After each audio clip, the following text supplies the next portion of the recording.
us a quick introduction. Name, title, where you work. Tim Long. I am the head of digital and data at the Venetian Resort in Las Vegas.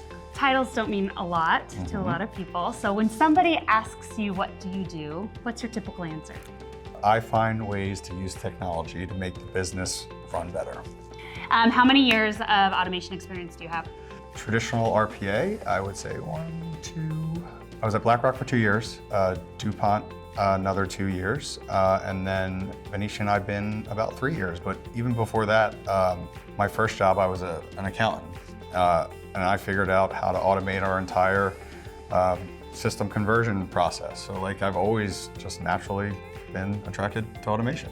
What would you consider your greatest accomplishment to date? I would say leading the automation program at the Venetian was quite challenging. I started from scratch in an industry that is not the most tech savvy, very resistant to change. But at the same time, I've never been at a company that has more demand for automation. So just launching the program, getting it stood up, there was a lot of culture change and relationship building, and now we're all in, and it's going great.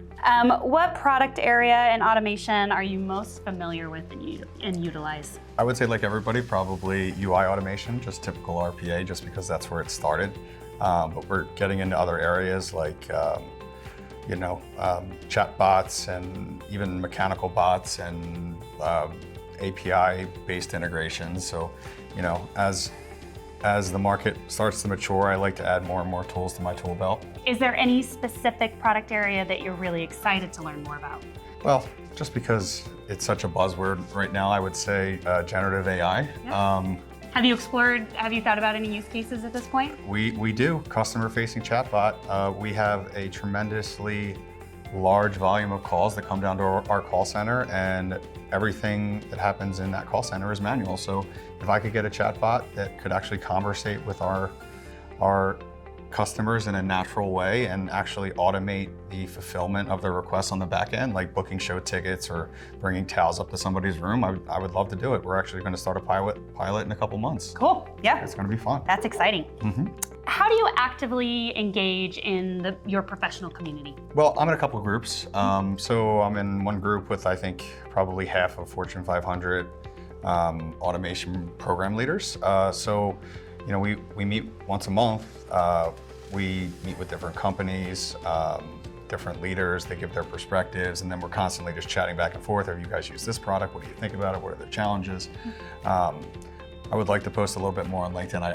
I typically do not do that, but I'm always, looking for people that don't work in automation at my company that I think have tremendous potential to do good in that area. So I like to mentor them and try to bring them into the fold. And I'm big on digital literacy, so I try to give them the tools to help themselves. Yep. That leads me to a question I ask a lot is, do you mentor or coach anyone in the field, which it sounds like you do, and what's your biggest piece of advice? I do. So like my last job, I led like a team of 20 new college grads, so like in machine learning and RPA. So my whole job was basically to coach them and make them the best employees they could be. The guys that work for me, I'm constantly challenging them and raising the bar. I would just say never stop learning. You have to stay ahead of the bar and make sure you're finding new ways to deliver value to the business, or you're going to become obsolete. What are you most excited about in the Most Valuable Pathfinder program? Well, just being more in tune to automation anywhere, program leaders, being able to impact the roadmap of the product. It's exciting. Yeah. Because automation anywhere is my main tool, so it's nice to be involved with it. Awesome. What are you focused on professionally as your next steps? I'm transitioning from a digital automation role to a more holistic innovation role. Okay. So anywhere from process automation to like business model transformation, like AR, VR gaming, like how to disrupt ourselves internally. That's something that I'm looking forward to transitioning into.